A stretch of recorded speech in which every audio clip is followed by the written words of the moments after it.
we have two platforms, YouTube and Zoom. So half of the participants join through YouTube channel, YouTube platform, and half of them join on Zoom platform. Okay. How many normally do we expect during the program, since we are going on since last couple of days? How many participants are we regularly getting? Sir, nearly 400 participants are attending on Zoom and rest are attending on YouTube. As they have some problem in connecting with Zoom due to network issue or some, so they prefer YouTube channel. No issues, no issues. But around 350, 400, 450 participants we have over Zoom. Yes. Great.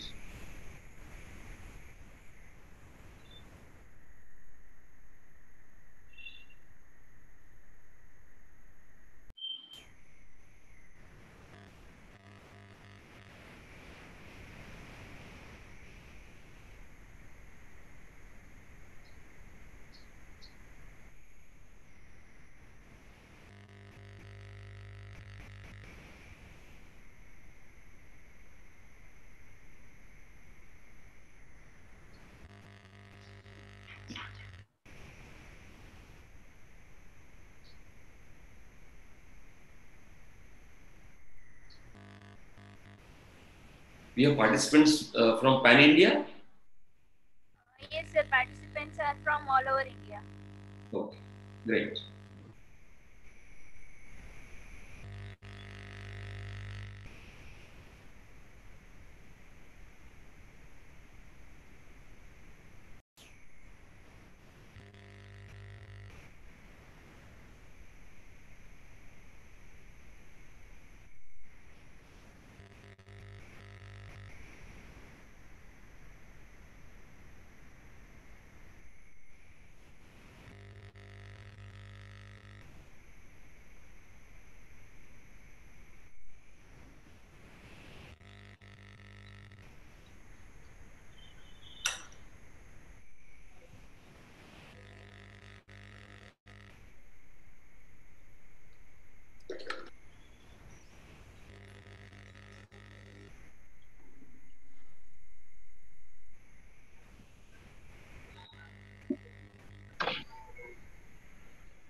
Karpande sir has joined with us. Sir, shall we start? So Sejal, Yes, sir. can you hear me? Yes, sir. You are audible. How many participants are registered? Sir, today 162 are joined and other participants are continuously joining. Okay. So I think we should start. Okay. Good morning to one and all. Today is today's session today's our expert speaker is Mr. Mukesh Ashar sir, and I request Dr. Ashar sir to introduce our today's eminent speaker. Sir, very good morning, Sir Mukesh sir. good morning, sir. Yes. Welcome you all the participants, Dr. Mukesh sir. So today we have with us Dr. Mukesh Ashar sir as an eminent speaker. I will introduce in very short. Mukesh Ashar sir is a trainer. He is a motivator and HR expert. He is a mechanical graduate and his profession is to give life skill training, business development training, and marketing of telecom products, baby products, and healthcare, and also into industrial supplier of safety items and cleaning material. He has got certificate of international trainer of Training Commission of Junior Chamber International USA. He is in training field since 1994 and has conducted over 2,200 programs and workshops influencing more than 1.2 lakh participants across the globe. He also conducts training, trainers training, then trainers workshop, wherein he has trained more than 1,000 trainers worldwide to strengthen this field of training. He is rendering his service to social organization apart from many public and private organization, including so many educational institute. For training assignment, he has traveled widely across India and abroad, and he conducted many programs at Hong Kong, China, Malaysia, Singapore, and Sri Lanka. Mukesh sir has received many awards. The first award is the Outstanding Trainer of India in 2003-4 by Junior Chamber International.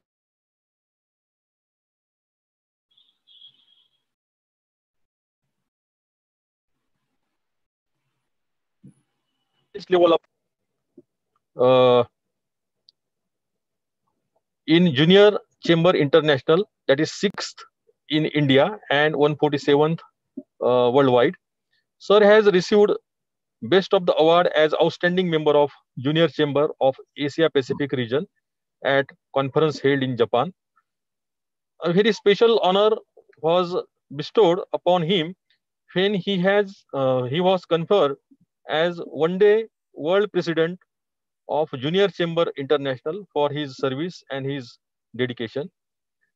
Uh, Mukesh sir is a hardcore entrepreneur since last 25 years and is founder director at Lehman School of Entrepreneurship and heading its behavioral science chair, thus helping India become hub of budding entrepreneurs. He heads his learning company Confidence Unlimited and has authored Writing Guru, that is handwriting improvement kit. With this brief introduction of today's expert, uh, Dr. Mukesh sir, he is also involved in setting up of this incubation center. He has visited our university last year, and he has delivered very excellent presentation in our training program, which is organized by our NAHP. So, on behalf of this our NAHP National Agriculture Higher Education Project, I welcome you, sir. Warmly welcome you, sir, and offer best wishes. And I request you, sir, to please continue your lecture. Sir, I am on a tour, therefore, therefore, I could not. It's fine. Yes, sir. Please continue, sir. Thank you very much, Dr. Kalwande, sir. It was always a pleasure to listen to you and interact with you, though this time not physically but virtually. Yes. We have got an opportunity to meet a couple of times earlier. And let's hope in future we'll get more opportunities to meet in person. Yes, sir. Yes. It's also my pleasure to be with you all today, the eminent faculty members of various universities and various colleges across India. I'm Mukesh Ashar from Nagpur. And entrepreneurship is something very close to my heart because I'm into this field since last around 7 years now. And we are helping budding entrepreneurs grow. When we say budding entrepreneurs, you and me are nobody to create entrepreneurs. You and me are only to nurture entrepreneurs because entrepreneurs is something which is God has created. When I say God has created, that means entrepreneurs are not born in school or colleges.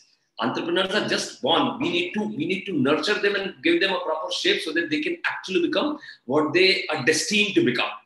So your and my role is only to help them flourish properly.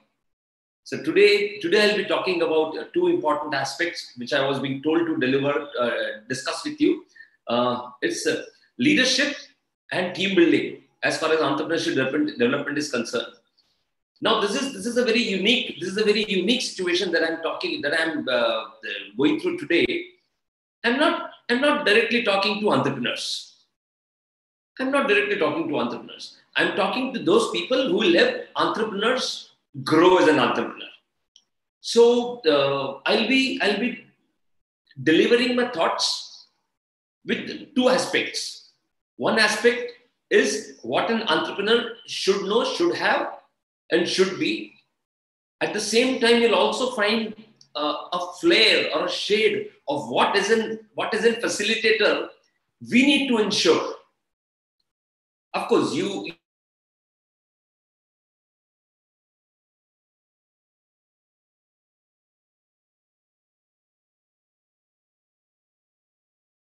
and since we are teachers, developed ourselves as teacher. That is what we have been doing since years. We are our fellow learners here. I cannot say that I am learned and you are participants and I am faculty member. No. It was only till the time of introduction. It's only that today I've been given the responsibility to share my thoughts with you. So we are all fellow learners. Now you and me as a learner also need to ensure that in turn when we are interacting with students of our university or of our class or of our college or wherever we come across with students who are growing as an entrepreneur, what should be my approach and what should I know about it? So today I'll be talking about two aspects, leadership and team building. Believe you me, I won't be talking about anything which is rocket science because that is not my subject. I'm not a scientist. I'm just an entrepreneur and talking to entrepreneur and helping entrepreneurs. So I'm going to be talking about rocket science. What I'll be talking about, your and my approach towards this domain. Very simple. Now, things which are simple at times also appear very raw. You might find, how can Mukesh Ashar say this to us? But believe you me, if we don't do it for ourselves, who else will come? Let us not wait for the day to come when a student comes and tells it point blank on our face. Instead, let us get ready for that particular time where students comes and says, "Sir, you are the one who has helped me grow." So I'll be with your kind permission, with the kind permission of all the great learned fellow here. I'll seek your permission to share my screen and to start the presentation. Of course, before that, I need to be very obliged to the PKV for giving me this opportunity here. I don't know what system you have been following since past couple of days. I see someone has raised the hand, but can you hold your... Sir, hello, sir. Hello. Hello. Hello, sir. Are you able to hear me? Yeah. Go ahead. Sir, first of all, there will be your lecture, and in last 15 minutes, we will take question and answer session and interaction session. So you please continue with your lecture, and the participant will get chance to interact with you at the end. Sure. I was about to come on that point only. So you, my dear friends, you keep a notepad and pen with you. The moment I say something and I say some point and something comes to your mind, please note it down on the notepad. After the presentation is over, we'll surely get some time to discuss out.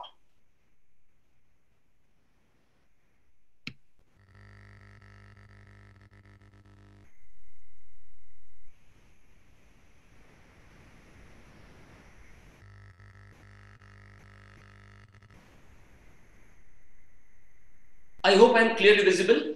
My screen is visible. Yes, sir. Your screen is also visible and your voice is also clear. Thank you very much. So nice of you to help me out. Well, leadership and team building for entrepreneurship development. As I already mentioned, and as Kalbanda sir has already introduced me, I'm Mukesh Ashar. On behalf of Levin School of Entrepreneurship, Nagpur, I'm here today with you to discuss something about entrepreneurship development and how leadership and team building plays a very vital role in it. Okay, my dear teachers, professors, please excuse me if I'm not able to give the right positioning of whatever you are. You may be a professor and I may address you as a teacher. Please understand the crux of it. Because I am not from basically the education field. So I may not be very much aware about exact positioning of a professor, an associate professor, and HOD and teacher. For me, anybody who is talking anything to help anybody grow is a teacher. So, good morning to you all. And first thing I wish to share with you is, how can a teacher help student grow as an entrepreneur? There's a big question mark. Teacher is a teacher. Teacher is not an entrepreneur. And when teacher is not an entrepreneur, how can you expect somebody to help an entrepreneur grow? Isn't it like something going to an advocate and seeking help to improve your health? Is it possible? You are not a doctor. He's not a doctor. Then will you go to an advocate to ensure that you are properly healthy? How can a teacher help student grow as an entrepreneur? This is what normally comes to our mind as a teacher. I am a teacher. My job is to teach subject. I may be teaching botany. I may be teaching zoology. I may be teaching physics. I may be teaching mathematics. So my job is to teach mathematics. How do you expect me to help somebody grow as an entrepreneur? You are very true. Nobody is asking you to teach entrepreneurship to anybody. No, it's not your duty at all. Because I very strongly believe, though so many universities have started courses in entrepreneurship, but I strongly believe being a hardcore entrepreneur into this field since last so many years, entrepreneurship cannot be taught. It just cannot be taught. Nobody on this earth can challenge that I have taught you entrepreneurship or he's teaching me entrepreneurship. It's not possible. He's only sharing the information about entrepreneurship which he has gathered from somewhere.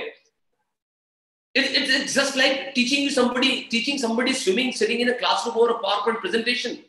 You cannot teach somebody swimming. You can only give them some information about what to do and what not to do when you are in water. But you cannot teach somebody swimming. For that person has to get into the water and then learn by himself based on the inputs that you and me have given them during our discussion. So how can a teacher help student grow as an entrepreneur? Simple. Very simple points I'll put across. Don't get too much bogged up. The point comes as believing in them. Now, when I say believing in them, you need to start believing in them that yes, this boy or this student or this particular gentleman sitting across can do something. I'm putting this point very, very intentionally. I'm doing this here is because over the period of time, since we know that student has been with us since last 4 years, 5 years, 3 years, 2 years, whatever time he has been with you, and we have formed an image about that student, that this student is a notorious student, this student never attends my class, this student is not good in studies, this student is always up to something which is not good, this student never behaves properly, and so we feel that this student is good for nothing, this student is the black sheep of the society. Come on. It's fine. You have that right to form anybody's image in your mind. It's your mind. And you have that right. But to ensure that that person can grow and he comes to you and says, sir, I wish to start something of this nature. The first thought that will come in your mind based on your image that you have formed in your mind about that person is, come on, you cannot do anything. Start believing in anything. Start believing. We need to understand that we have formed the image about that boy or that girl or that student or that person or that gentleman or that lady based on 2 years of experience, whatever little bit more experience we had with them. But that person has got a lot of things that you and me might not be knowing. So believe in them. When somebody comes in and says, I wish to do this, okay, do it. I need to put anchor to my thought. No, don't let my thought block my ideas that this person can do something. Believe in them and make them understand that you have believed them. Don't be too sarcastic. Oh, you want to do this? Come on, don't tell me. First, at least you do this. First, at least pass this semester and then you tell me that you want to do this. Believe him. He may be not good in studies. He may be forced to do something that he's doing currently, but he is asking you that he wants to do something which he actually wants to do. Believe in them. And I'm asking you a simple question. What's wrong in believing them? Is government going to penalize you? Why did you believe that boy? Is university going to question you? Who are you to believe in them? No. Nobody is going to take you to task if you believe in them. But yes, if you believe in them, you are helping that person take the next step. helping them go ahead on their new road. They may be coming to you with absolutely brilliant idea. Absolutely brilliant idea. That idea needs an absolutely new approach also. Means you might be not aware, he also might not be aware what kind of road that is which is going to take. But then once you believe in him, then slowly let him know, great, if you wish you want to do this, go ahead. I know you will always do what you wish to do. But be careful that this road is new. You might not be knowing what will come in the road. So be prepared for all the uncertainties that are going to come. But certainly you can go on that road. Certainly you can travel that road. Helping them go ahead in the new road. Sit down with them. Discuss with them what they want to do. And probably your experience in your life of meeting so many students and listening to so many students might help a drop to the boy or a girl or a person or an entrepreneur to make necessary corrections. Saying okay if it is beyond your domain. Now here I want to put a little more emphasis. See, you are dealing with one or two subjects, and that subject you have mastered. You may have done PhD. I'm not sure who all are with me here today. You may have done PhD, or you might be on your road to do the PhD. So you know in and out of that subject. You have eaten the subject, you have drank that subject, you have slept with the subject. But the boy or a girl or an entrepreneur coming to you is talking something which is beyond your understanding. Now, when somebody comes, somebody of a stature of a student whom you have been teaching since last so many years, comes to me and talks something which you don't understand, probably you might lose your temper. Don't talk anything rubbish. This is something which is not possible. Who are you and me to decide whether this is possible or not possible? You and me only know our subject, but that boy is something which is beyond our domain. So you and me should be okay. And it's no harm in telling students that you're not very sure about the subject. You can buy the time. See, he understanding the subject and you understanding the subject makes a difference. He understanding the subject may take a little extra time because he's still not aware of how to understand the subject. You, out of your experience and your knowledge, knows how to get into the depth of the subject very fast. So you can always ask and buy the time. See, it's a 360 degree, and you are only looking at 1 degree in your subject. You have 359 degree view still which you are not aware about, and you will always land up in a situation where somebody will come and talk with you that I'm planning to do something here. It happens with me also. Though I'm into entrepreneurship, though I'm into my own venture creation, I'm into helping people create ventures. I'm into interacting with students day in and day out who are coming up with new kind of ventures. In spite of the fact that I'm constantly into the ecosystem entrepreneurship, still almost once or twice a week it happens that somebody comes and talks to us something which we are not very sure. And it becomes difficult. It becomes difficult. But then still, I have also understood hard way. That I need to stay okay if it is beyond my domain. Either I can guide him to the person who is, according to me, an expert in the domain or authority in the domain, or I say, give me time. Give me some time. I'll try and understand something about it and get back to you. Can we discuss 15 days later? Can you come? Can we meet in August end? So that I'm going to be so many things which are beyond your domain and my domain. So you and me need to stay okay with it. See, I'm trying to make us all comfortable in understanding how you and me as a teacher can help entrepreneur grow, or a student grow as an entrepreneur. We are not doing something extra. Till now, I have not asked you to study extra subject at all or take an extra class on a subject that you are not comfortable with. I am trying to make you and me understand these are something that I need to make change in my behavior or my approach. I'm not saying that you're doing wrong. I'm not saying that you're not believing. But in case if you have disbelief over somebody, try to control that disbelief and convert it into the belief. Nothing goes wrong in believing somebody. Okay. Being liberal on regular assignments. Now, this is something that you need to be a little more careful about. If somebody in your area, or in your circle, or in your class, or in your section, or in your university, in your college, wants to do something which is beyond anybody's imagination, or which is not in your curriculum, he needs time for it. And when I say he needs time for it, he needs to be given full time into it.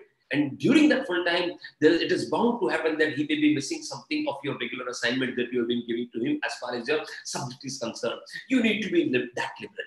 Now, come on, don't tell me it's not possible. You have been liberal to your pet students. And I know this because I've been interacting with so many teachers over the last 20 years. When I talk to them, when I'm with them during the faculty development program, and I've been talking to students years and years, more than lakhs of students I've discussed. And they always tell that we two are friends, but he's pet of the teacher and I'm not. He's getting good marks and I'm getting little lesser marks because he's the pet of the teacher. No harm in it. Being human being, we are always going to have that kind of a feeling towards two different people. But being liberal, be little liberal if he's not able to complete your given assignments. Be little liberal if he's not able to attend your classes. The moment he understands that this teacher is giving me extra liberty, he will become more closer to you. And something will start happening which was not happening earlier. Understand me in the right spirit. I'm not, and please don't read between the lines. Huh? Okay, so being liberal on the regular assignments. Upgrading yourself to guide students. Now, this is something that is required for everybody. Why only guide students? Everybody. I need to upgrade myself on daily basis. Earlier, maybe 20 years back, maybe 30 years back, maybe 40 years back, a teacher was expected to upgrade every year. Now time has changed so fast and it has come to a position where teacher needs to upgrade himself daily, because daily you find something new happening. And earlier communication was not so fast and the reach was not so global. So by the time the world level information comes to a student, it was already a month or a year. And now that student is able to, has an access to the world level information every second. He may come up and ask you, is it that the new vaccine has come up in Russia? You cannot say, is it? I don't know. At least you need to upgrade about daily happenings. So when I say daily happenings, now you'll ask me a question, what is it related? What is it connected? How is it connected to entrepreneurship? Sir, entrepreneurship is not a rocket science. It is something which is happening out of day-to-day routine, because you and me to understand. If anybody wants to be an entrepreneur, what is he supposed to do? At the very base level, is he or she is supposed to identify a basic problem in a society, a basic problem of society that needs to be solved to help society grow better. And he needs to create a solution for it. Entrepreneur is not somebody doing an ordinary business or a regular business or a conventional business. Entrepreneur is somebody who is doing a business in the form of creating a solution to a social problem. So if you're not aware about what is going on in the society, you might not be able to help him understand properly what to do and what not to do. So upgrade yourself really. In other words, I've been doing so many programs for so many companies and so many business houses. There is one clear-cut understanding that if you're not upgrading, you're downgrading. Nobody on this world can say that I'm maintaining the status quo. It cannot be a status quo. You cannot maintain your level, because if you are here and you're not going here, somebody else is going here. That means you're downgraded. Somebody else has gone up and you are down now. So if you're not upgrading, you're downgrading. So better get yourself upgraded day by day. Minute by minute, every day. Be aware. Keep your all antennas, your eyes, your ears and antennas, everything open, so that you know what's happening around you.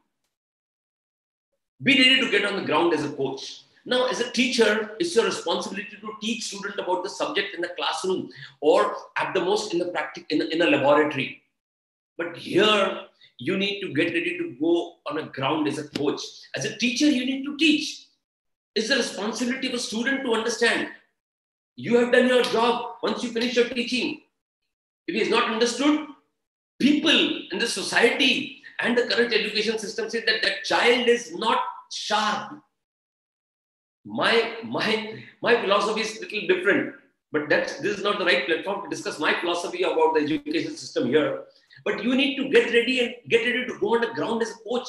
Now, what is the difference between a teacher and a coach? Teacher teaches and coach coaches. Teaching is done and coaching is done together. Teaching is done this way and coaching is done together. Have you ever seen a football teacher? Have you ever seen a football teacher? You may be connected to any other university. Every university has got various sports team. Now those sports team don't have a sports teacher. They have a sports coach. Be it a badminton coach, be it a football coach, be it a hockey coach. Now have you ever seen coach taking classroom sessions? He normally don't believe in taking classroom sessions. He goes with his students or the players onto the ground and plays with them. And while playing with them, he makes them understand what to do and what not to do and how to go forward. He cannot standing at the outside the boundary line and telling them, run behind them. No, he'll tell, okay, dribble like this way. So you need to be ready to go on ground as a coach with your students. If you have that chemistry matching with each other. Every teacher is not expected to do this, but every teacher is expected to believe in them. Every teacher is expected to help them get the courage to go on the new road. But if you are inclined, if you have a slightest of inclination of doing something new, get ready to go on the ground as a coach with them. Becoming the first go-to person. Now, everybody in a life has got one person which is termed as the first go-to person. If somebody is in distress, he will surely go to the one particular person only. If somebody is very happy, they have a person. If I'm very happy, if something great happens to me, if I get a very wonderful news, I have somebody in my life whom I call immediately. Don't try and think here and there, who is it somebody in the life. I have somebody in my life who immediately, first call goes to that person. If I have a problem, first call goes to that person. If I need a help, first call goes to that person.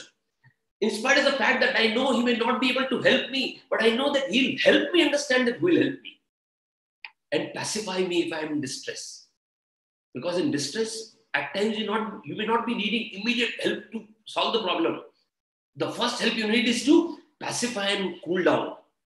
So that person I know has the capacity to pacify me and cool down. So that is the first to go person. So can you be the first to go person in the life of your students? Something good or bad happens to them, they will come to you. Now at times you might feel, come on, university is not paying me to be the first to go person in students' life. Now this is something that you cannot do for the payment. Entrepreneurship is not somebody can do for the payment. Come on, this is not possible. Mentoring you cannot do for something when somebody comes and tells ki, I will only mentor you if you give me this much. No, mentoring is done from heart. Of course, I'm not saying always do free mentoring. But you need to have that kind of an feeling inside you if you really want to become a person whom teachers or students admire as a teacher. You need to be first to go person for students. Can you think over it? This is how you can help student grow as an entrepreneur. Now, tell me, out of the 7 points, have I mentioned anywhere that you need to become an entrepreneur? No. You are a teacher. Because entrepreneur also needs teacher in their life. Everybody needs teacher in their life. Even today, I need teacher. My school teachers are no more in this world, but still in my prayers, I take their name. Few of them who have influenced me, they never taught me any subject. They were just some teacher in my school, but they were the first to go for me also. None of my standard he was teaching me. But still, today he is no more. But he's first to go. His name comes to my mind in every prayer today. So becoming the first to go person. Teacher is a guide. A teacher is a teacher you know. Teacher is the coach I've told you. Teacher is a guide. Now, teacher as a guide can become for anybody. Teacher as a coach needs to have deep knowledge into the subject where that student wants your guidance. But teacher as a guide, what to look, filter and fuel in an entrepreneur. Now I'm talking to you as a teacher, as a guide for a student, not a very particular subject, because today we are not going on any particular domain of entrepreneurship like it's a technology or manufacturing or agriculture. I'm not talking about that. I know I'm talking to the professors of agriculture universities, pan India, but then I'm I'm trying to make all of us understand that how can we help create an ecosystem of entrepreneurship in our university wherever I go. See, my university might not have a very flourishing ecosystem, but I carry my own ecosystem around me. Wherever I go, that ecosystem comes with me. So wherever I go, people start feeling vibrations about entrepreneurship. That's possible. So teacher is a guide. What to look, filter and fuel in an entrepreneur. What to look in a student, in a boy or a girl or an entrepreneur. What to filter out. There may be few things that you as a guide need to make them understand that these needs to be mellowed down and these needs to be fueled. I will be putting across few points, few attributes in front of you. Those are the leadership attributes. Now, again, the attributes that I'll be mentioning are not that you can get in the market. Nobody on this earth can bring something which I'm talking about from anywhere, any store, any mall, or any pharmacy in the market. Everything that I'll be talking about now is there inside every individual. Something is more, something is less. When I say less, over the period of time, that thing is that particular attribute is not being properly used, so it slowly goes into the sublime form. Something which is very strongly used, always like recently used document in our computer system. So we need to fuel something which is required, and you feel that this is less in him. You feel something is very, very, very prominent, but that is creating problem for him, so you need to filter that. And this is only possible when you have a keen look, you have this binocular look, or you have this microscopic look on them. You at times need this binocular look to identify somebody moving down there. You need to have this microscopic look when he's close to you and you are studying very closely to that person. So what are those attributes? Keep your eyes, heart and mind open towards budding entrepreneur and help them on following leadership attributes and help them understand what? By rating them on the following leadership attributes. You as a guide, you as a teacher, you as a professor need to rate them on the following leadership attributes. Okay, if I'm going right, plus put why in the chat box. If I'm able to make you understand my point, put why in the chat box. If I see why, that means that's going fine. If I'm able to put my thought across, put why in the chat box. Is chat box open? Is chat box open? Is chat box open for you all? I can see few videos on. Is chat box open? As chat box is not open? Okay, no problem. I am sorry, I was not aware. So, moving ahead, keep your eyes, heart and mind open towards budding entrepreneurs and rate them on the following leadership attributes. Oh, thank you very much. Gunjan Mukesh. Sorry to interrupt. Pardon, madam? Is somebody saying anything? You, sir, your voice is breaking. Yeah. Chat box is open. Okay. If it's a problem for you, you can, madam, always close the chat box. I was not knowing. Normally, when I take program, it goes in chat box also. So if it's okay for you, let it be on. If it's not, you can always disable the chat box. Choice lies with you. Okay. But please, nothing more in the chat box except what I seek for. Once the program is over, you are free to write whatever you want to. But during the program, if you put something in the chat box, everybody starts reading what you put in the chat box. And I don't want anybody to miss anything, because you need to connect the dots. Okay. If we keep on putting the good morning, I need to ask the host to disable the chat box. As a teacher, as a professor, how you can act as a guide is you need to look, filter and fuel in an entrepreneur. What? That I'll discuss. I'll be discussing about those things. Following leadership attributes. What are they? Aggression or fire to do something great. Aggression. When I say aggression, please don't misunderstand aggression with a short temperament. Aggression is that I need to do something. And when I say need to do something, you need to you need to very clearly make visible to everybody that you are into something, fire to do something. You are not a very chalta hai attitude kind of person. Okay, I'm sitting and relaxing on my chair. Something will happen, somebody will come, somebody will do. I need to do something. When I say I need to do something, it needs to be visible from my body language that I'm into something. I'm aggressive. I want to get going into it. Now that is something which is needed by an entrepreneur, because entrepreneur will be facing obstacle. You and me as a common man might face obstacle maybe every 10 steps. But as an entrepreneur, he might be facing an obstacle every half step. He takes one step, and there are so many people in the world who are ready to create an obstacle for him. And at times, we teachers are also doing the same. But in first slide, I've requested you, and you have said that I've made my point clear with you. So many people have put why into it. That means now we are not among those people who are creating obstacle from them, but we are acting as those people who are helping them clear those obstacles, so that their aggression and fire stays alive. People are ready with the water to dose down their fire, but we are ready to fuel their fire.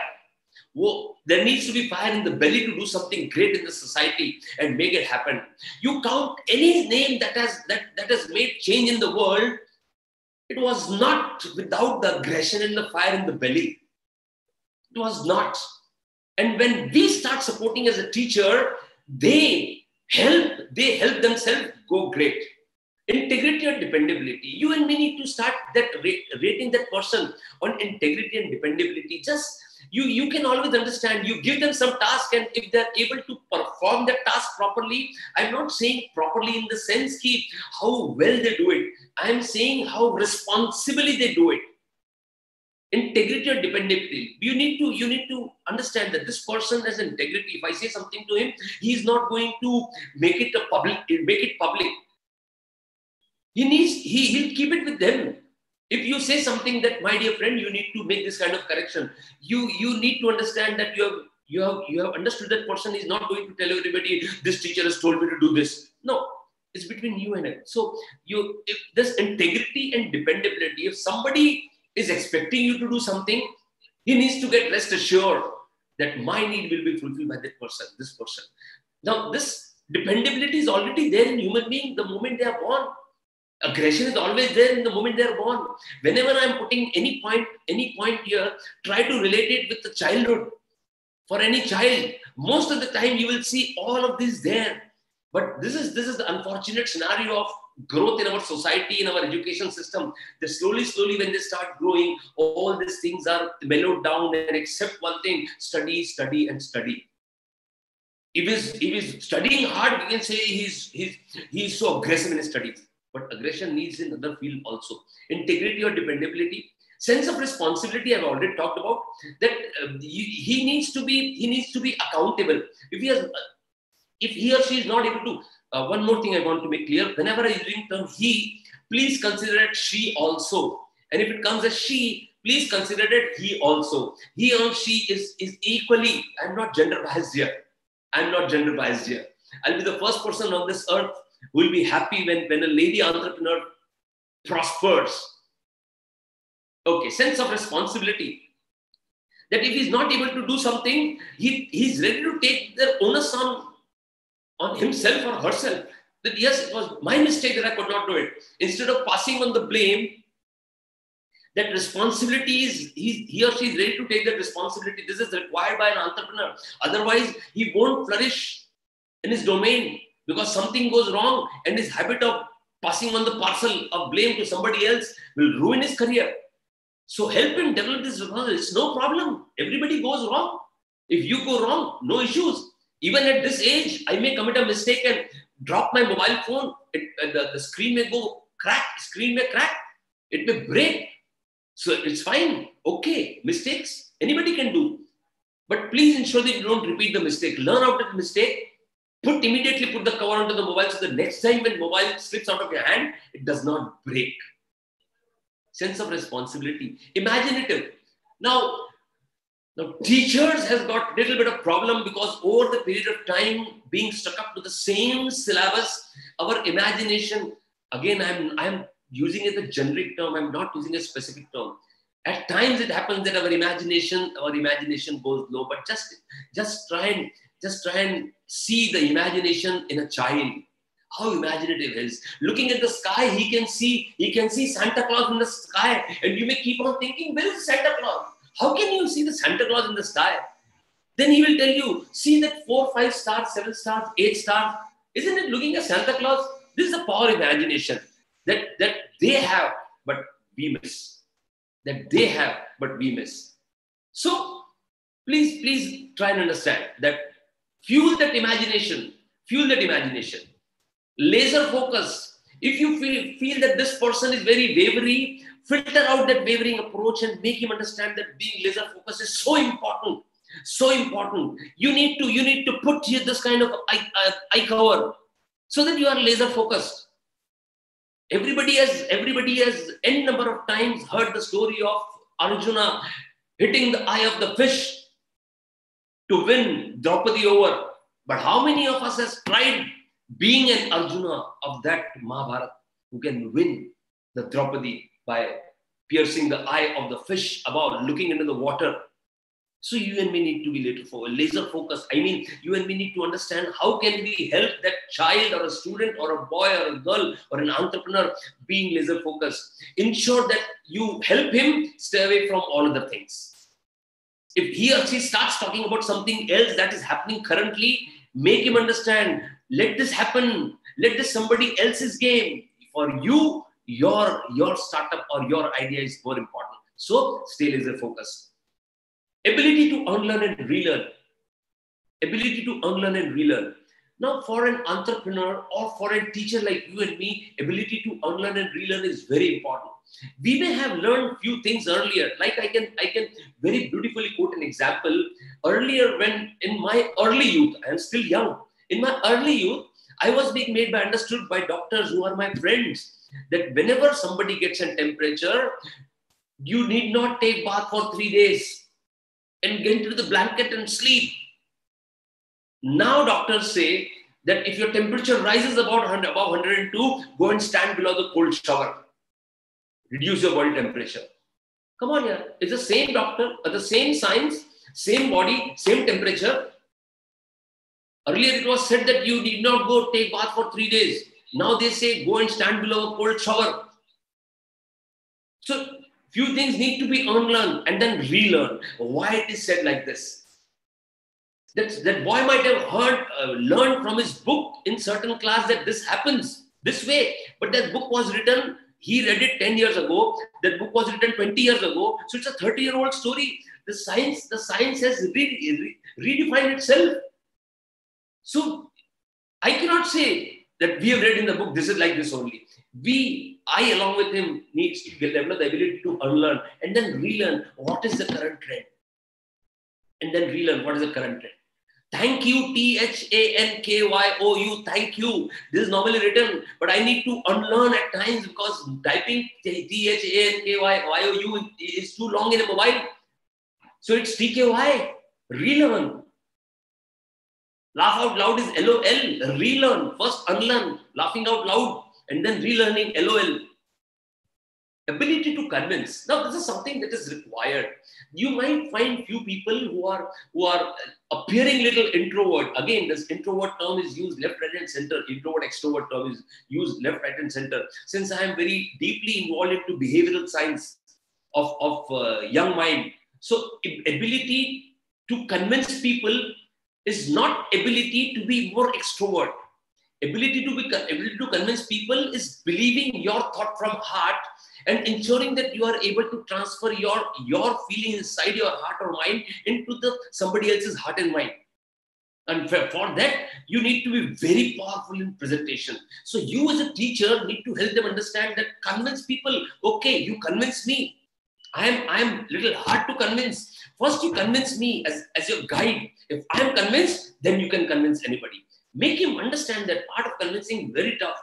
First, he needs to convince you. Then he needs to convince his parents, his or her parents. And then only he'll be able to convince the society for whom he's creating a product or an idea or a service or anything. So ability to convince and let him understand that this is a trial platform. This is a practice pitch where he can try. So help him grow strong in his presentation skills. I've been doing day in and day out, helping people grow great in presentation. I'm doing it day in and day out. So you also need to do it. Anchoring to a thought. Again, something like laser focus. Today he's like now this is something that is very common in small kids. You ask a small boy, maybe 6 years, 7 years, he's looking at an airplane going in the sky. You ask him, what do you want to become in life? He'll say pilot.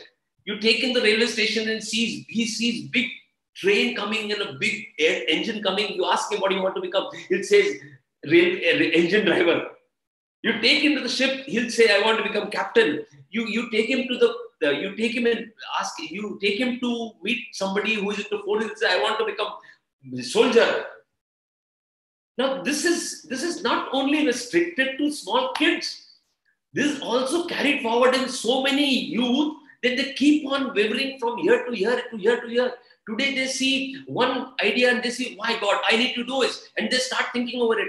10 days later, they might come across another idea. I am doing this. What about now? I have dropped it. Now I am doing this. Help them develop the ability to anchor to a thought. Anchor to a thought. Once you decide over a thought, then take a pledge or a vow over that thought.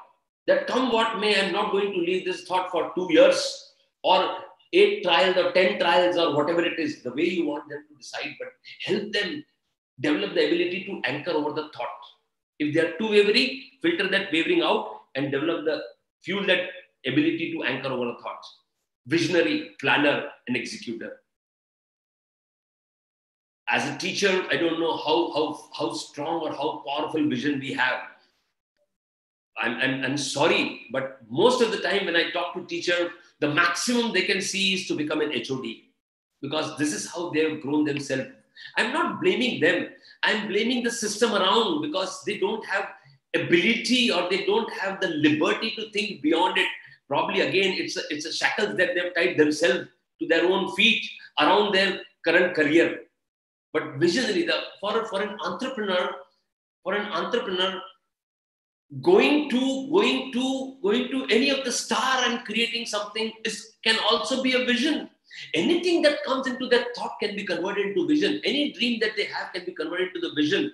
And that vision then slowly be planned and converted into the goals. And those goals can be properly planned and broken down into small pieces so that they can be executed. Now, this is an entire process that needs to be very carefully and meticulously done. Who is going to help them do it?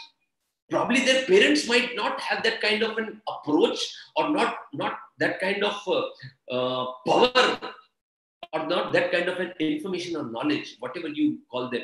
If the parents have, wonderful, but you should have, because you are the person with whom he or she stays for quite long time and actively working with you.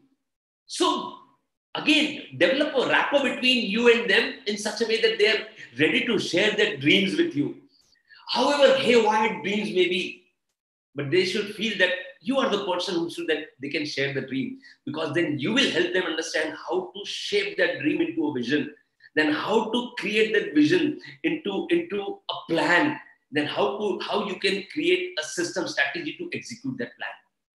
But that this is something which is required. An entrepreneur without vision is not an entrepreneur, is a labor.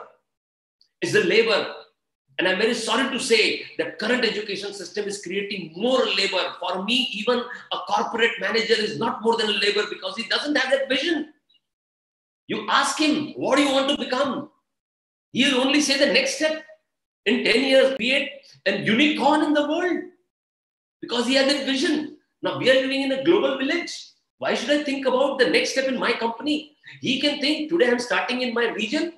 In 3 months, I'll be in Pan India. Maybe in 2021, by the end of 21, I'll be available globally. But what vision? That vision needs to be created out of the dream that entrepreneur has. So this is the ability, empathy, very important. That is very, very, very, very powerful. Unless and until that child, that student, that entrepreneur has the ability to empathize He cannot create anything which is worth acceptable by society. No. Unless and until there is a strong input of empathy, nothing is worthwhile. Now, you will say, how can I create empathy in that student, in that boy or a girl? Just just go to the place where you find so many kids playing. So many kids playing. You will find some kids, if somebody falls down, he will come up and pick that kid up. Somebody will push and make them fall, but somebody will come and pick them up. I'm not saying that somebody has pushed has not got that empathy. It was his competition. But somebody who is not related will come and pick that kid up and ask him, did it hurt you? A small kid asking another boy or girl, did it hurt you? This is empathy. And wiping his clothes or her clothes is empathy. Because he is little hurt and blood is oozing out. Now, the other kid is not a doctor, so you cannot do about that. But he can always dust his clothes. This is empathy. So you need to fuel this empathy into that boy or a girl or an entrepreneur. You start thinking from others' perspective. If you want to create something for society, start thinking from the society's perspective or society's angle. Put yourself into the position who is going to use this. And think and ask yourself a question. Is it affordable? Is it usable? Is it worthwhile? Is it going to serve the purpose? Is it going to last long?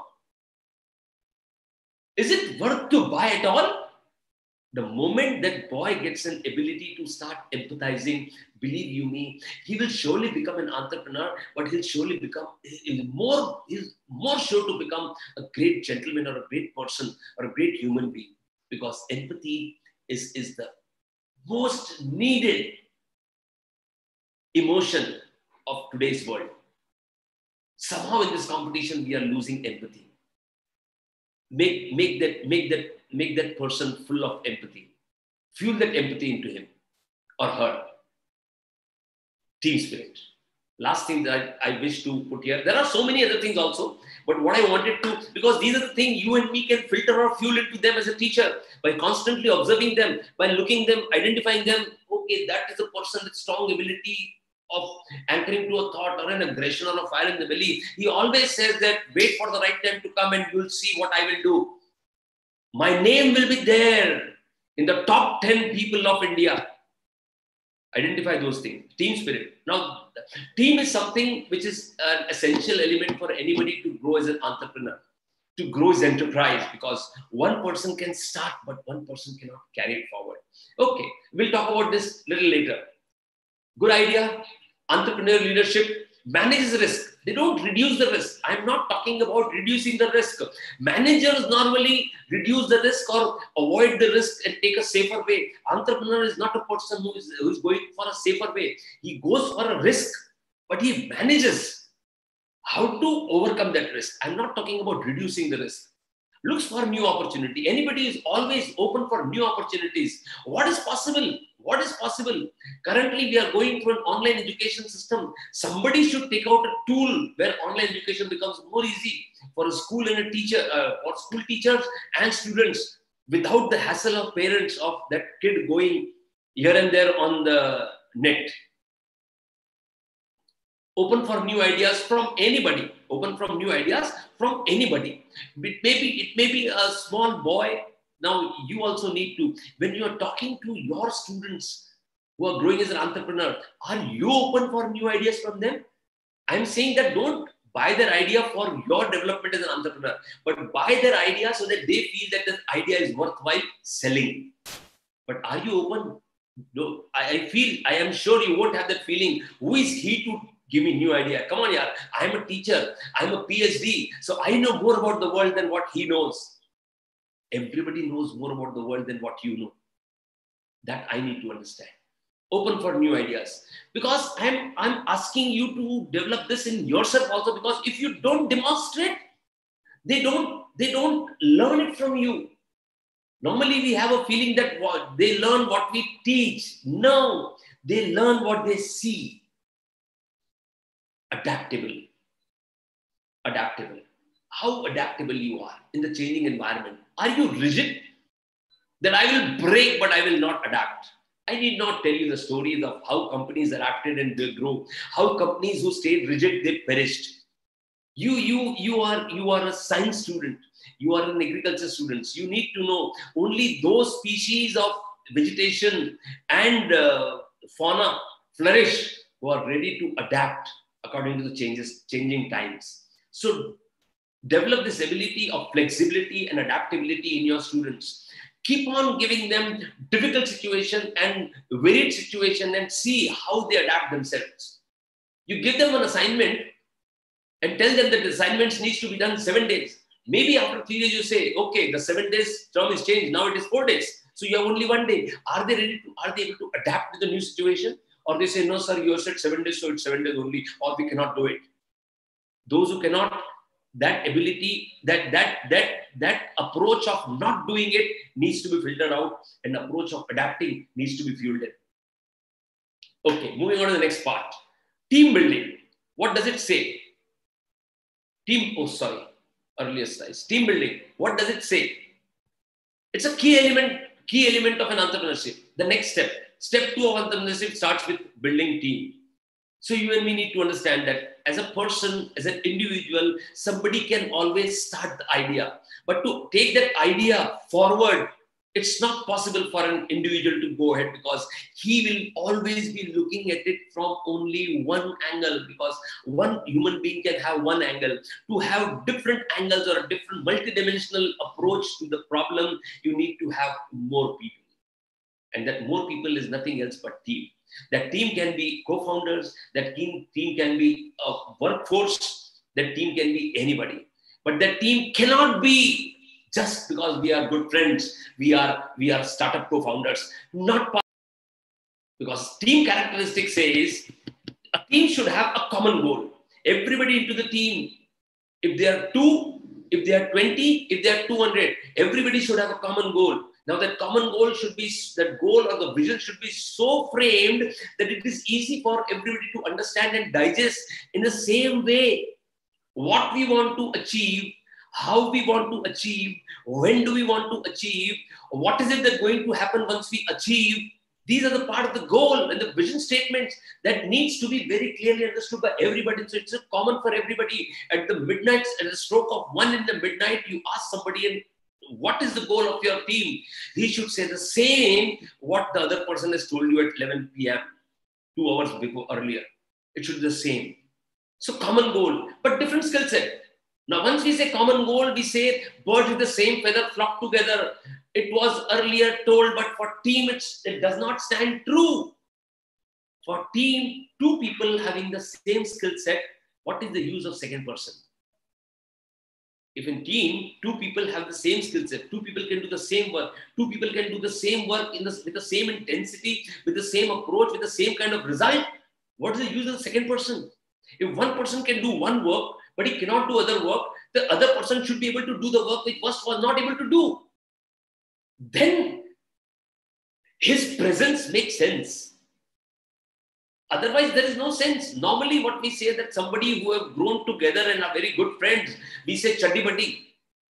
Now, chaddi buddy is good for friendship, but chaddi buddy is not good for your entrepreneurship, because both of them think same way. Entrepreneurship does not require thinking the same way. Entrepreneurship requires thinking in a different way. Entrepreneurship requires that one person should always act as a devil's advocate and question to every action or every thought of yours. Every time you should ask why. It is so beautifully said that you ask 7 times why and things become crystal clear. If you are not able to answer 7 whys to one thought, probably there is something wrong. Study deeper. So common goal, but different skill set. The trust element should be abandoned. I may ask you, if we 2 are team members, I may ask you, why do you want to do this? Then you explain me. I said, okay, do it, but do it. I feel it should be done this way. Then we argue. Then we fight upon, but we come to a conclusion. Then we need to have trust. Okay, we have decided we'll do it this way. It's not my way, it's his way. Because he has convinced me. Now, whatever is happening for good. Let him do, and I'll also help him do. The trust factor should be abandoned. 0 degree of ego towards each other. How can he say this? am senior to him. I have started this idea. This is my idea. He has joined me later. How can he say this to me? The moment this feeling comes inside you, your idea goes down to the drain and becomes zero. Your idea goes down to the drain and becomes zero. So, 0 degree of ego towards each other. He may be a new joinee. He may just be an intern with you. But he has also got something here. He's also wise. He has got some wisdom. He's saying it out of his perspective. Probably you might never have got an opportunity to think it that way. So, accept whatever comes from whomsoever. Openness to accept each other as they are. I cannot ask everybody that you need to be like me because you have joined me in my startup. Now I am asking you all as a teacher that you need to make students understand that you, while forming the team, they should have this blend into it. When you as an elder in a family, when a mother cooks, a child sees only a prepared dish, but then mother knows what to put and how much to put and when to put. So you are acting here as a mother who is preparing a beautiful dish that can be served to the society. So you know that this person is not trustworthy. So don't let him be part of the team so easily. Otherwise, he'll create problem for everybody. You know that this person is highly egoistic. He's very knowledgeable. He has got tremendous knowledge of the subject, but he has got very high inflated ego. Don't let him be the part of the team because he'll spoil everything there just because he has got the knowledge. And knowledge can always be hired. If the team is little low in the knowledge, they can always hire somebody to give that knowledge. But that person cannot be part of the team because he'll ruin the team. High intensity of fire inside. Again, as I mentioned in the earlier, as far as leadership traits were concerned, every team members need to have high intensity of fire. It should be constantly burning inside them. If the fire is dosed out on one person, slowly the fire in every person goes down because it is contagious. It is contagious.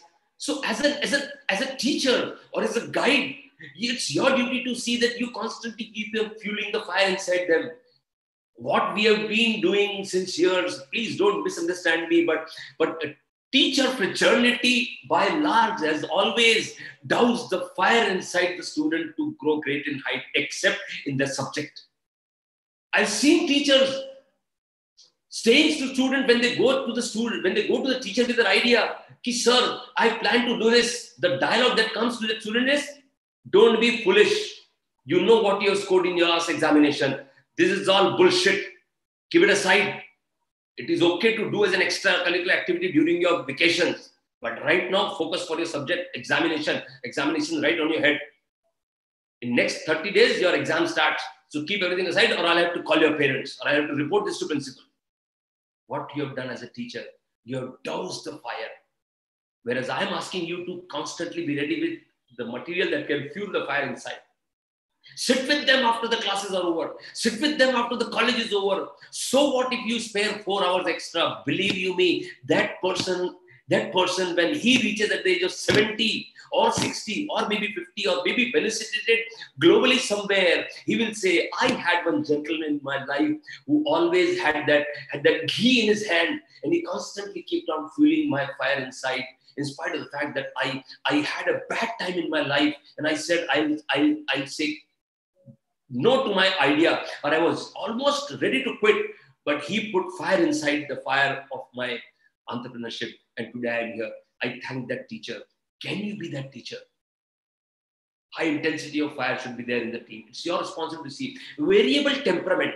Now, the temperament of the team should not be the same. Somebody should be a bit of high temperament. Somebody should be with a low temperament. And the variable temperament should be not very high. If somebody goes high and other also goes high and the third one also goes high, the team breaks. But if somebody goes high, the other must have the capacity to go down and neutralize the temperament. So variable temperament is a basic characteristic of the team. Who will decide who has what temperament, who has? As a team founder, I cannot put an advertisement to the paper that I am the founder of a startup. I want this kind of people with this level of temperament. You know all those students since years. Probably you have done something more than your subject. That is understanding individuals. If you have done under that study of understanding individuals, you know who is egoistic, who is not, who is high temperament, who is low temperament, who is cool, who is able to anchor, who is able to focus. You know everything. If you have moved outside your subject also, and that is required. Subject even Google can do. Come on, yeah, you are not Google. You are a teacher. So you should know much more than your subject. Your subject is in fact your student, not the botany or the biology or the zoology, because you are going to create an entrepreneur out of them. Or you're going to craft out that entrepreneur which is inside that rock. You're going to chisel out that sculpture. As a teacher, your role in team building is who fits where. You need to know this has got this thing and this will fit here. So ensure that you make proper fitment into the team. You need to be constantly in discussion with that person or the team to ensure that the right fitment happens. Best of the two brains, if they are not fitting right, probably they cannot work together. But best of the brains who are fitting right into the groove of one another, one protrudes and one creates the groove, and they do proper fitment. If proper fitment happens, it can create a beautiful team. Who will help that creating the beautiful team? If you do it, nothing like it. Scan and search students of similar interest. I told you, you need to at times have that binocular or maybe a periscope, where you can see something which is beyond your reach also. You have periscope, you have telescope, you have microscope. You use all the scopes that you have been talking and teaching students over the last so many years. Who taught me periscope? One of my teachers. Who taught me what is telescope? One of my teachers. Who taught me what is microscope? One of my teachers. Now that teacher needs to know how to use that periscope, telescope and microscope. Scan different students and identify who are with the similar interests, so that they come together. It should not be an infatuation that makes them come together. It should be a deep buried thought that should make and come together. Giving a bird's eye perspective to their efforts. Now, if somebody is inside the problem, I can guarantee that person cannot solve the problem because he's inside the problem. So you need to always have somebody who is outside the problem and gives the bird's eye view. When I say problem, it's not always problem, but at times, somebody who's inside the team cannot see what's happening inside the team. If I'm inside the room, I can only see inside the room. I cannot see outer part of the room. Outer part of the room can only be seen by somebody who's out of the room. So you as a teacher, you are though part of the team, but again, you are ex officio. You can come in and go out, come in and go out. So you can have an external view of the team also, giving a bird's eye perspective of their efforts. Are they moving in the right direction? They have decided a goal which they will meet after 7 years. They've taken 4 steps, but they might not be able to see the post 7 year goal. They have decided it, but if you are a little above the ground, probably you'll see is the direction they have chosen right into the direction of the goal, or you need to make a little bit of changes, maybe a 10-degree here and there. Who will guide them? Or what will happen is they will take 2 years and then understand that they have deviated 10 degrees. Then they will make the shift of 10 degrees. It may take a lot of effort, a lot of money, a lot of energy, a lot of time, and a lot of their market stake also. They will do it. See, entrepreneur will anyhow do it. But if you help him, that will become little fast, little easy, and he'll feel happy about that. And he'll gather the respect for entire teachers community. Be the part of team. Never say that I am your teacher and you are my student. Come on, girl. We are all doing it together. Do whatever you want to do. Tell me, how can I help you? But again, be outsider also to give them aerial perspective. But be the part of the team. Be the coach. At times, sit with them on the ground. At times, go with them on the farm. At times, go with them on the farm and dig the soil. Don't say, how can I am a teacher. How can I spoil my hands? How can I make my hands dirty? Go with them, be the part of the team. Let them understand. If a person of a stature of a teacher can do this, everybody should do it. Keep them motivating. Now, demotivation is something that is going to happen on daily basis for an entrepreneur. If you can create beautiful pictures of their goal, and make them see those pictures every day in different form or different type or different way you meet them and keep on motivating them. I'm not saying just put, hey, keep on doing, keep on doing, keep on doing, keep on doing. No. But you as a teacher need to devise a different approach every day. And what's happening is you also are learning, you also are growing to be a different person every day. But keep them motivating. This is your duty as a teacher, as a guide, as a coach, to keep on motivating them. Because who else will do it? Society is there to stop them. Their relatives are there to stop them. Their fellow students are there to stop them and make them say, how will you do it? You never passed out your class. You took 2 years to pass the semester and you will going to do this, but you need to make them understand.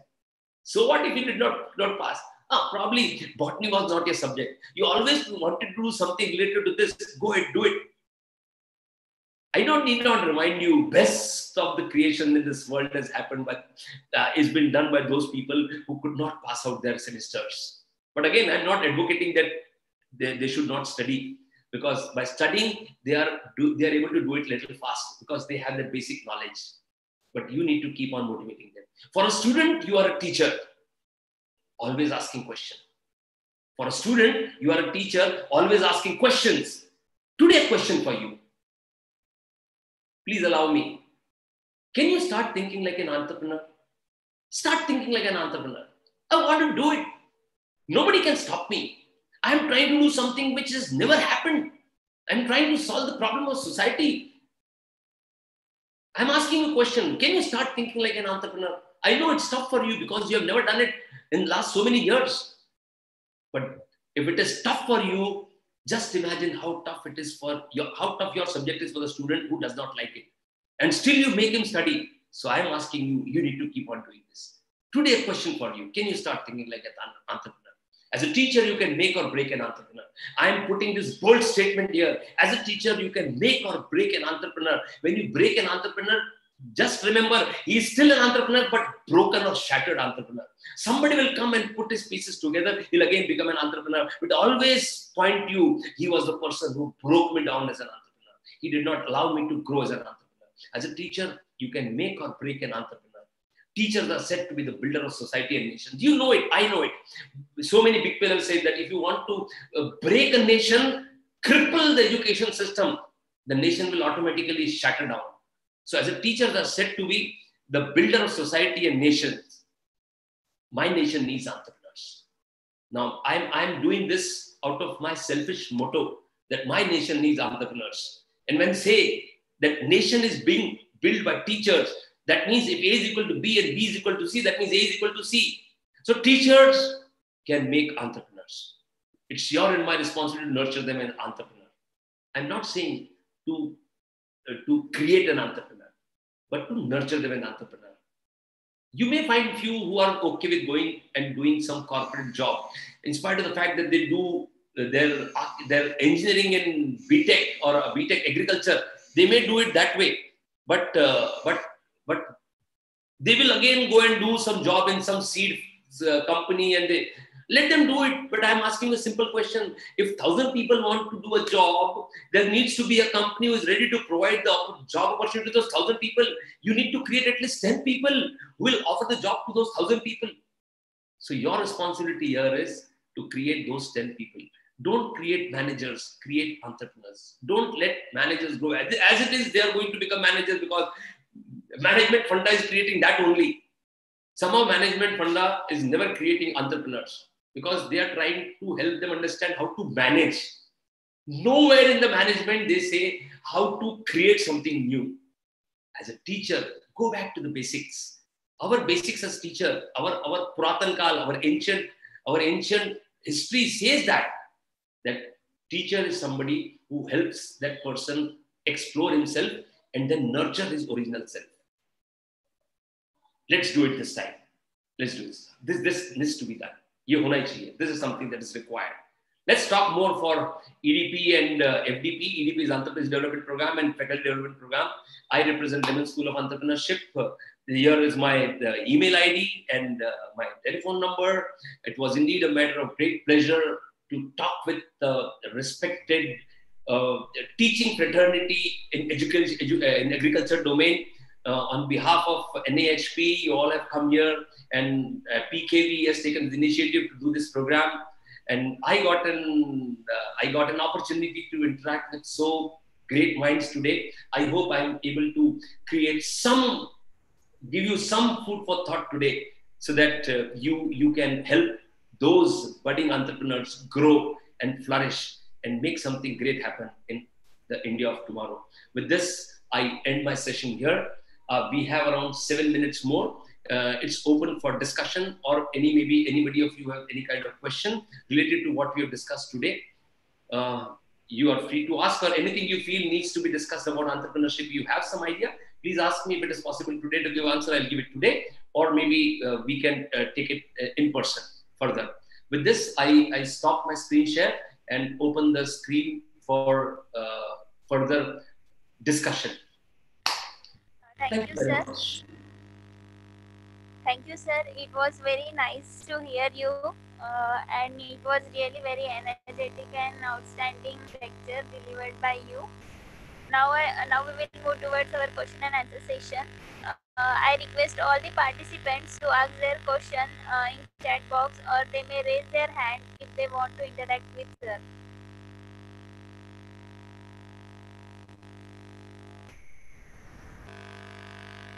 Sir, one of the question in chat box is, what are ways to update of knowledge regards entrepreneurship as a teacher? See, basically what I have told you, upgradation for an entrepreneurship as a teacher is nothing very specific. You as a teacher should be aware about what's going in the world in the field of entrepreneurship. There are so many ways to keep yourself updated. Somebody may come and ask, sir, if we have heard about a new startup coming in this. Are you aware?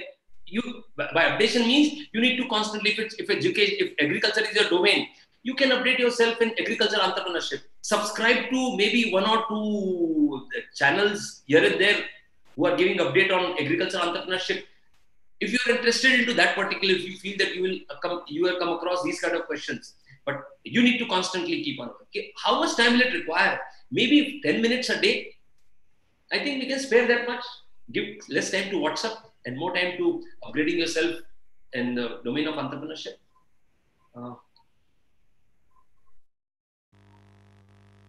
I hope my language was comfortable. Yes, sir. If someone wants to, yes, Tripathi, sir, I have unmuted you. Please ask your question. Sir, a very good afternoon. It was really a very nice deliberation. And I am a teacher teaching floriculture in College of Horticulture, that is in Odisha, Bhubaneswar. So, sir, one thing I would just like to ask you, sir, this college is here, that is a College of Horticulture, but here the people are mostly rice growing areas. So when we are trying to induce into them the entrepreneurship on floriculture, sometimes they feel back out, and actually whatever problem they are saying also is, I feel it is true also for them. So, sir, how can suppose they are backing out, but we want them to take it forward? How can, sir, we can help in developing this entrepreneurship for them? Understand one thing very clearly: entrepreneurship is something you cannot force in anybody. Somebody may say that technology is doing so much, so beautiful, so our computers, latest type of gadgets are coming in the market. But if I am not inclined toward the technology, I want to do something very basic in mankind, you cannot force me to do it. I'm a mechanical graduate. People tell me that you should run something related to manufacturing or something related to machine, but I am doing something related to human being, because later on I understood that this is my interest. So you cannot force me to do machines. If you can help me do something, what I am doing, good. Or you can direct me to somebody who can help me do it. Yeah. No, it is basically, the thing is that we wanted, there should be some motivational thing for them, because this place is not having floriculture, and if floriculture is induced into them, they'll do and they'll really succeed. So that point I wanted. Your job is only to make them understand the opportunities available in floriculture. If they feel that they are inclined towards going into the maybe a different type of farming. Let them go. Let them go. Don't pull them. Don't pull them. Our education system has been doing that only. We are trying to make fishes climb the tree. Okay, sir. Thank you. Thank you a lot. You're welcome. Thank you, sir. Uh, I think we have. if someone, yes, one of the question in chat box is, what is the role of institution?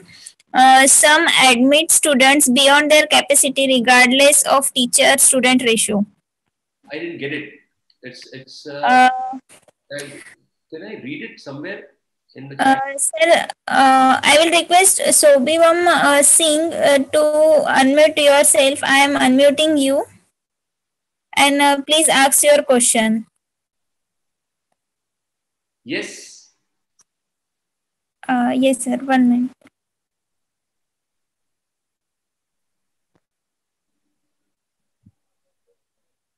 Yes, Singh, sir. I have unmuted you. Hello, sir. Yes, sir. Good So afternoon. actually, like many of the institutions are admitting students beyond their capacity. So sometimes it's difficult for the teachers to give a proper monitoring sometimes. So what should be the role of the institutions in policy making so that they can have a proper mentorship? So let me not get into the policy matters of any institute because that is not my domain. What my role today was to help you and me as a teacher to understand if somebody comes to me with a thought process that he wants to create some idea into a big idea, what should be my approach? Okay, sir. Helping that person. Now you are talking about how to help 1,000 people. I am telling you at least help one person. So there won't be impartiality, right, sir? If you are helping one person, maybe somebody else will come to you. If you are able to do for two, do it too. Otherwise, guide him to somebody else. Okay, sir. But I wanted to basically create that kind of a mindset that everybody cannot be a manager in a company. There are few people who are born to be the owner of the company. And those people are coming to you who are actually going to be the owner of the company. Yes, sir. We are always there to help. Thank you, sir.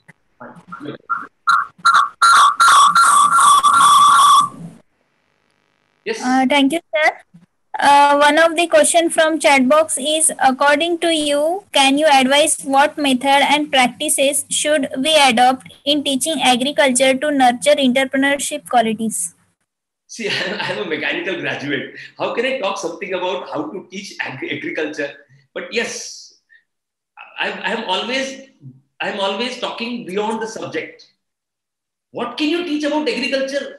If actually that boy wants to learn, he has got so many things that he can learn agriculture, but he wants to learn it from you because the way you teach the person, teach the subject, it is more a rapport between you and that student rather than that agricultural subject. It may be physics, it may be chemistry. You are not alpha, beta, gamma. You are a person who can create alpha into beta and beta into gamma. So I'm always more towards the behavior and the thought process of a teacher and a student that should match. It can be any subject. Let not people remember you as a subject botany teacher. Let them remember you as the teacher of their lifetime. Okay, thank you, sir. One of the question is, what is difference between skill entrepreneur and non-skill entrepreneur? See, entrepreneurship, skill entrepreneur, how do you define skill entrepreneur? If I am an entrepreneur, I need to start my own venture. I've created my own venture. Now that needs developing an idea, converting that idea into reality. I can do it, but it needs some kind of coding. I'm not good in coding. So I need to go to someone who can become part of my team if coding is required regularly. Then he can be a co-founder with me. He has not developed the idea. I have developed the idea, but he can develop the coding. Now this product needs to be marketed. Now neither I am good in marketing nor he is good in marketing. But we cannot keep the product in our shelf and say that we are entrepreneurs. We have created product. No, that you are an entrepreneur only if that product hits the market and market accepts it. So you need to have somebody who is good in marketing skills. Now that person might not be knowing C of coding also, but he is good in marketing. You give him pencil, he will sell it. If he gets convinced with your idea or your product or your service, he joins you as a marketing head or maybe a co-founder looking at marketing field. Now, these are different skills. Now, how do you say non-skill? You cannot have non-skill. He is non-skill in coding, but he's skilled in marketing. I am non-skill in coding, marketing, but I'm skilled in developing. So, there is nobody on this earth who is a non-skill. Subject domain skills he has. If he doesn't have, he needs to develop it. If it is less, it needs to be developed more. So there is nothing out of the non-skill. Everybody has got skill. If you can drive, you're skillful. If you can talk, you're skillful. If you can walk, you're skillful. So God has never created a human being without skills. Okay, thank you, sir. One of the question is if a particular entrepreneurship requires financial investment and someone don't have enough of that, how can we help him or her in that situation? Now, this is the most common question that we get whenever we throw open the platform for discussion, any kind of entrepreneurship seminar or program or a discussion. People say that we need finance. Let me make 2 or 3 things very clearly. Finance, somebody can only get to help his idea develop into reality. That is as far as the schemes are concerned, as far as from government side or maybe incubator side. But if you want to create a big idea, how much you have? You cannot say that I only have idea and I'm not ready to put 10 rupees from my pocket, but still I want to create something. But can somebody give me the money? How can somebody give you the money if you're not ready to risk your 10 rupees also? You can say that me and my friend, me and my co-founder, we two have formed the team. We have started developing the idea. We have already put 50,000 from our pocket, from the people, money that we have taken from our parents. And we have already invested 1 lakh rupees and we have come to level 2 of our product. Now we want to go to level 5, 3, 4, 5, which needs 1 year of time and maybe 5 lakh rupees. So we need that 5 lakh rupees. So somebody will come forward, some institution will come forward, and if they see the worth of 1 lakh rupees spent, they may invest that 5 lakh rupees in you, or some incubator may give you some money to take your idea forward. But you need to have something from your end to put inside. Unless and until you trust your venture by risking your money, how can somebody else trust your venture to risk his money? But people are there to give money. People are there to give lakhs and lakhs and lakhs and crores and crores and crores of rupees in startups nowadays. You must have read, come on, yeah, Facebook invested in Jio, Reliance. Everybody is invested. Walmart is invested in Flipkart, but they have put it so much from their own pocket first. Then somebody will come. That is a bigger story, but same way, smaller stories apply. You put your 1,000, 10,000, 5,000, 50,000 rupees, then somebody will put maybe 50,000 lakh rupees in taking your idea forward. But money cannot stop anybody from growing. If you don't give, somebody else will give. But first, put your money. Okay, thank you, sir. One question is, at present scenario of competition, where large-scale entrepreneurs are dominating, what are the strategies to be adopted by small entrepreneurs for sustainability in market?